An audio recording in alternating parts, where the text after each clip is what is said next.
تمام دوستوں کو میری طرف سے السلام علیکم۔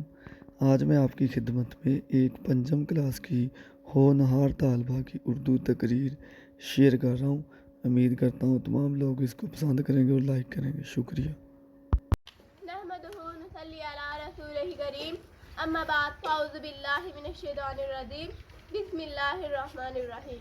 جناب صدر اور میرے ہم مکتب ساتھیوں، السلام علیکم۔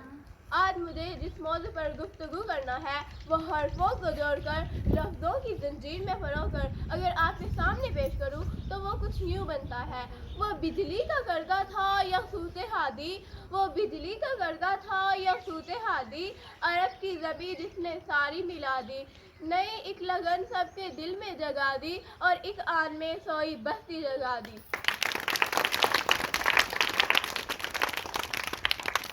صدر محترم، جب چند لوگ اکٹھے بیٹھ کر باتیں کرتے ہیں تو وہاں ملک میں چور لٹیروں کے علاوہ کرپشن اور رشوت کی بات ضرور ہوتی ہے۔ لوگ وہاں مہنگائی، بے روزگاری، جان مال کا تحفظ اور بے انصافی کی باتیں کرتے ہیں۔ حقوق کا تحفظ نہ ملنے پر قوم مایوسی کا شکار ہوتی جا رہی ہے۔ صدر وقار، حال کسی کی سمجھ میں نہیں آتا۔ کبھی کبھار ایک ڈاکو پورے محلے یا پورے گاؤں کے قابو میں نہیں آتا، اسی طرح ایک کرپٹ افسر ڈنکے کی چوٹ پر رشوت لیتا ہے۔ کبھی کبھار ہم کہتے ہیں کہ ایک مچھلی پورے تالاب کو گندا کرتی ہے، اسی طرح ایک نیک، اچھے، متقی اور بہادر انسان نے معاشرے کی تقدیر کو بدل کے رکھ دیا۔ ایک موج مچل جائے تو طوفان بن جائے، ایک موج مچل جائے تو طوفان بن جائے، ایک پھول اگر چاہے تو گلستان بن جائے۔ اگر ہے قطرہ خون میں طاقت اتنی، اگر ہے قطرہ خون میں طاقت اتنی، ایک قوم کی تاریخ کا عنوان بن جائے۔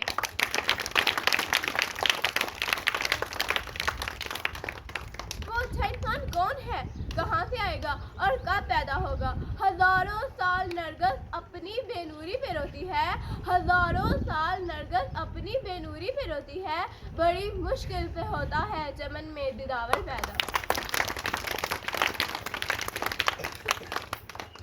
صدر محترم، وہ اچھا انسان میں ہوں۔ انشاءاللہ میں بڑی ہو کر نہ خود کوئی برا کام کروں گی اور نہ ہی کسی کو کرنے دوں گی۔ میری اس مشکل میں اس وقت مزید آسانی ہو سکتی ہے جب آپ بھی میرے ساتھ مل جائیں۔ شکریہ۔